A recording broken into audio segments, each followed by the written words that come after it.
Greetings, ladies and gentlemen, and welcome to this latest edition of Tales from Outer Space. Hope you enjoy. What We Bring Home, written by Lustful. Team, in preparation for the invasion, the Emperor has ordered that we capture a few of these planet's most vicious creatures for the arena. Cast began the briefing. On the holoscreen behind him, they could see the blue marble of a planet that they were near orbit of. Leskol leaned over to his brood brother, Balsa, and whispered, "More fodder for the blood pits. Nothing like a little hunt to get things started." His black skin pulled tight over his heavily muscled arms as he tried to hide his mouth. Balsa chuffed at amusement. His race, the Kalta, had been enslaved by similar means. Their brute strength and brutality earned them prize roles in the Empire's military and harvesting branches. Cast fixed them with a glance. "Enough! Remember, this is a pre-contact species, and this world is unique." "What do you mean?" Balsa asked as he deliberately rolled his shoulders, stretching his heavily built neck and flexing his muscles. "The gravity is higher than the galactic norm. It is also too close to the system's primary star, so everything on this planet is routinely bathed in lethal amounts of radiation with every solar flare. In theory, it shouldn't host intelligent life. In preliminary scans, we found they had a wider variety of predators than is normal as well." Cost continued, staring at the two Kalta and his crew. Leskol bellowed mockingly, "And that is why they look so puny?" Cost looked up at the taller Kalta. "With respect to your strength, do not underestimate the creatures here. We have learned a lot from their internet about their world and the dominant sapiens, humans. Based on this, we have marked several targets in remote regions for capture. Sedate and secure your targets and get out. We don't want to alert the locals of our arrival." Leskol had watched the rest of the briefing with a touch of eagerness to start his hunt. He looked at the dossier. He was supposed to capture a human hermit, some mountain man. Looking towards Balsa, he couldn't help but feel some jealousy. Balsa's team had drawn a fearsome-looking beast called a grizzly bear. He gets a true challenge, and I am stuck with some wimpy naked ape, he thought in frustration. Leskol looked around the remains of his hunting party. Already, the medical skiff had come down and started recovering members of his team. As he surveyed the carnage, it was clear many of the less hardy races wouldn't make it home. The mission had started to fall apart almost as soon as they approached the lone cabin in the woods. A loud crack and a bright flash resulted in a nearby manta dropping to the ground with an impressive hole missing from its chest. As a spindly, mantis-like creature fell to the ground, he couldn't help but notice that somewhat the torso stayed together. Immediately, he dove to the ground. Few known projectile weapons capable of such damage were amongst use in the spacefaring races of the Empire. Energy weapons could be tuned to avoid damaging a hull, unlike projectiles. His hopes that it was a single-shot weapon was shattered as a second manta was dropped.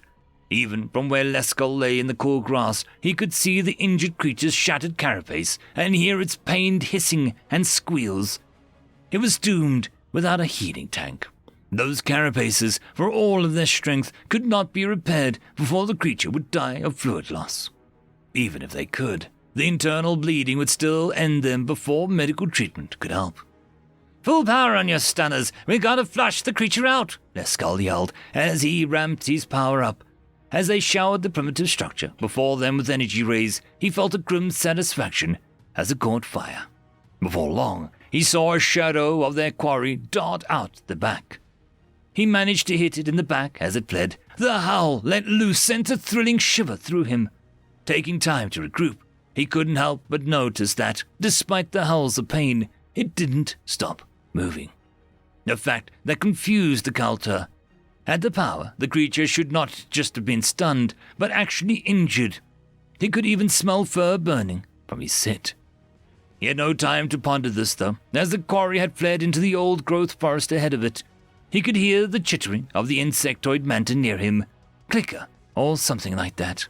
"Sire, the briefing indicated that it didn't detect any weapon-grade energy sources," the clicker coward whined. I don't think they considered whatever that was a weapon, Leskull growled back. We need to stay on it, though. It's injured. Gathering up his squad, they began to hunt the creature. As they went further into the alien woods, the predator and Leskull began to get excited. His thermal scanners easily picked up the creature's trail. It practically radiated heat against the cool background. This was a true hunt, not just some stupid beast, as he had believed. As he followed the tracks, the moon of the strange planet rose into the sky. What is that? He heard the coward say, pointing a clawed hand towards a warm garment. As he got closer, he realized that it was the hide of some creature. He could clearly see the burn marks on it from his hit. I think we found its armor. It is vulnerable now, Neskull replied after a glance. Something was wrong, though. The clear path had changed. It was like their tracking was a different creature now. The dark had almost made his normal vision useless. He changed his visor over to thermal. As he looked around the dark woods, he felt his blood go cold. He was surrounded by life, much of it watching him. He suddenly realized how alien the world he was on truly was.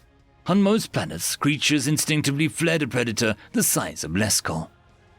Turning back to the coward, he was going to tell it to switch optics. To his surprise, the Mandate was leaning against a tree several yards behind him.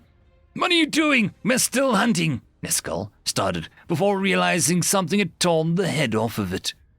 Neskull suddenly felt icy cold fear in his blood.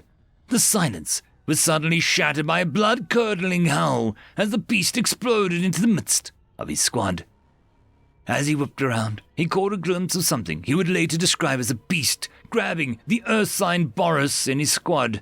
Despite their reputed toughness, it was obvious the beast was making short work of it as it took the large alien to the ground, tearing into its body. Despite the fear he felt, Leskull managed to raise his weapon and hit the creature at least 4 times before it quit tearing into the poor Boris's now mangled body. The Boris was obviously dead. The creature had ripped its throat out. Even through the thermals, he could see the poor creature's lifeblood ceasing to pump out of the many slashes the creature's claws had left. As he approached, he was shocked to find it was not his quarry that was attacking them.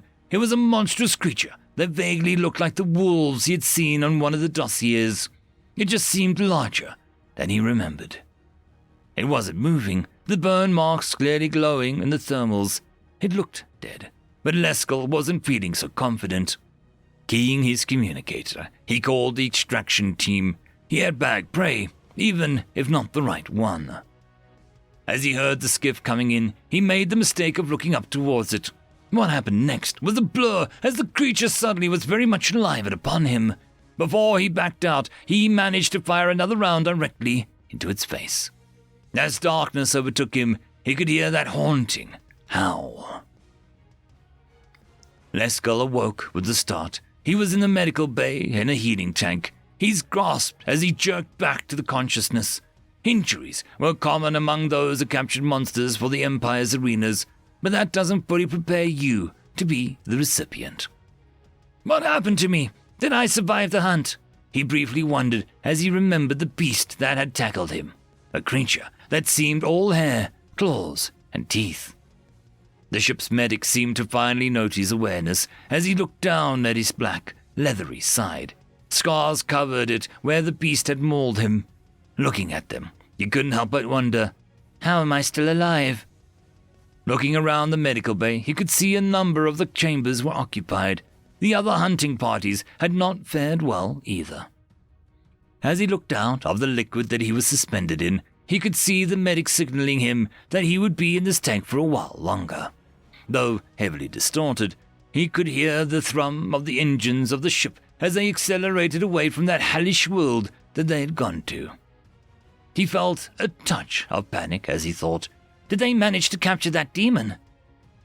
His nerves calmed, though, as he felt the sedatives flow into his system from the many lines feeding into his body. As warmth slowly put him to sleep, he briefly wondered, what happened to the beast? Dreska marveled at how Leskull was healing. While Coulter were known to be resilient, he was healing faster than he could have believed.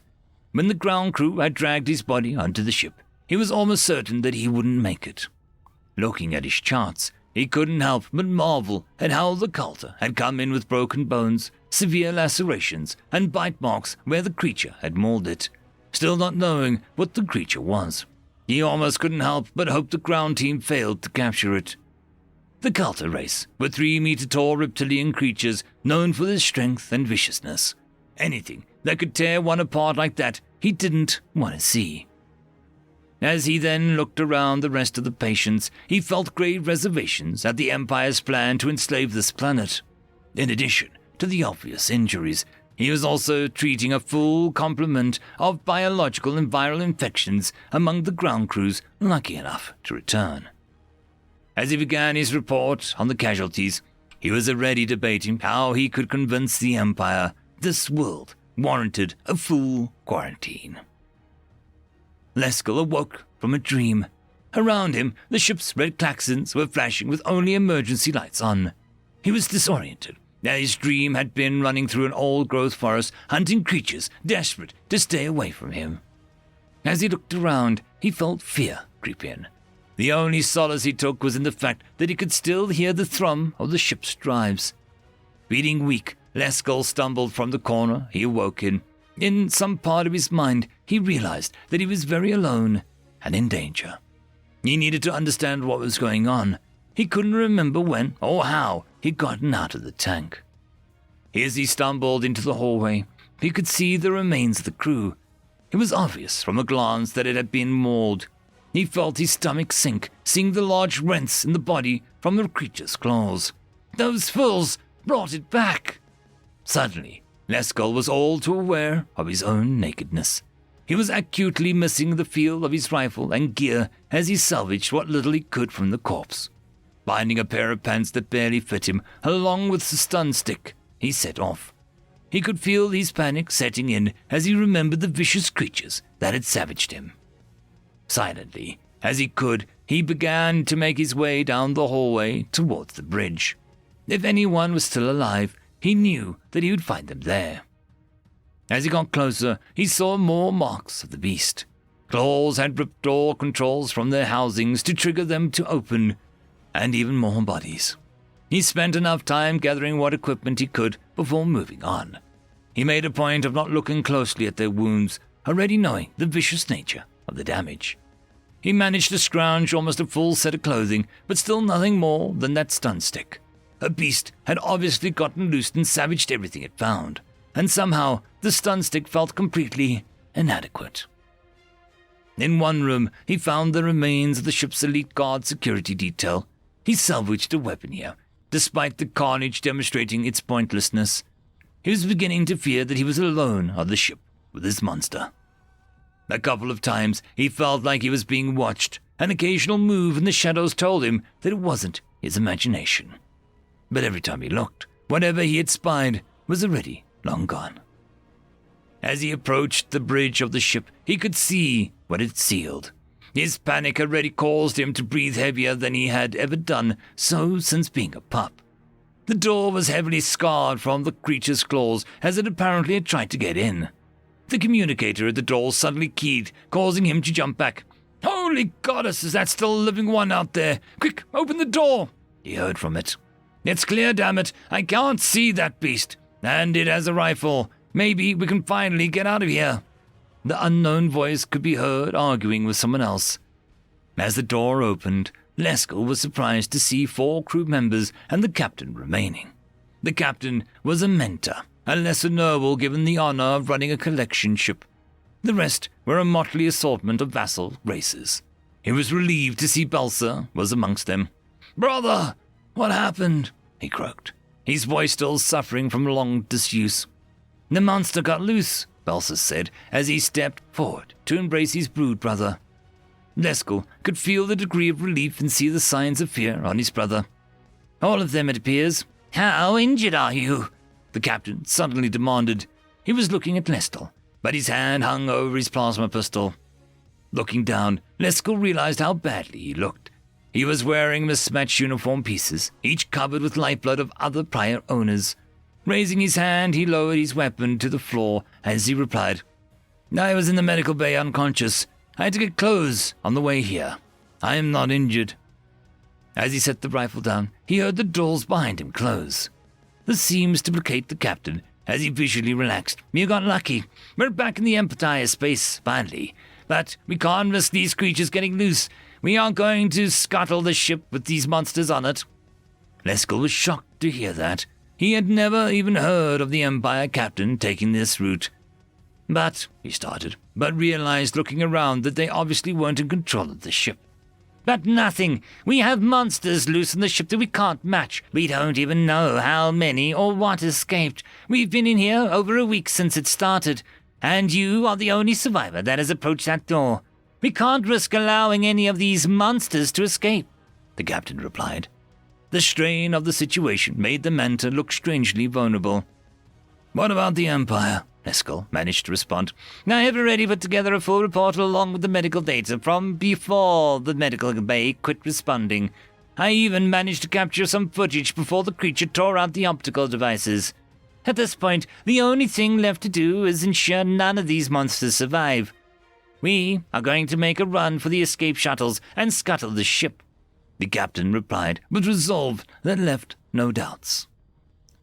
As their motley squad had made its way to the shuttle bays, they again heard creatures moving in the dark, but none had barred their way.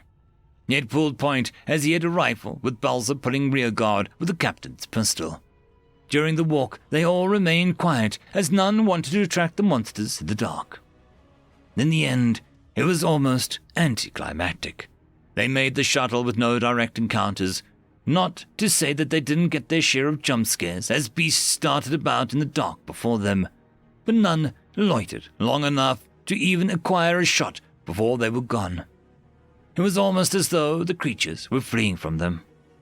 At the shuttle, Leskill pulled security until Balsa entered safely. As they watched the shuttle bay door close, he looked over at the Brood Brother. There was some comfort in his obvious fear. "Did your team capture the grizzly bear?" he asked his brother. "Eventually, though my squad didn't fare much better than yours," Balsa replied, as they watched the captain enter the remote codes to detonate the ship's core. "Did they capture the mountain man?" Leskill asked, with the shock and fear that he could almost feel the monster's presence now, as he watched the shuttle pull away from the doom ship. "No, they barely got you out alive with your injuries. He was deemed too dangerous after the losses the other teams took," the captain replied. He was finally starting to relax as the shuttle lifted off on its emergency course to the capital of the Empire. They all watched in grim resolve as the ship silently exploded in the void of space. Leskill felt relief, knowing that the monsters were contained, but something was still bothering him. Looking out the viewer, he saw a nearby moon. In his mind, he heard that mountain man's growl. Looking down, he could see hair starting to grow from his smooth black skin. In a panic, he looked around at the remaining crew who were suddenly regarding him with clear terror. As his vision started to darken and the forest came back, he heard the bestial howl again. Only now, he could understand it. It was as if the beast was saying, "At least we have food for the trip." End of story. I would just quickly like to thank the T5 channel members and patrons. Caspar Arnholtz, Cam Maxwell, Barkey, It's Difficult to Pronounce, Lord Azrakul, and Arcadian.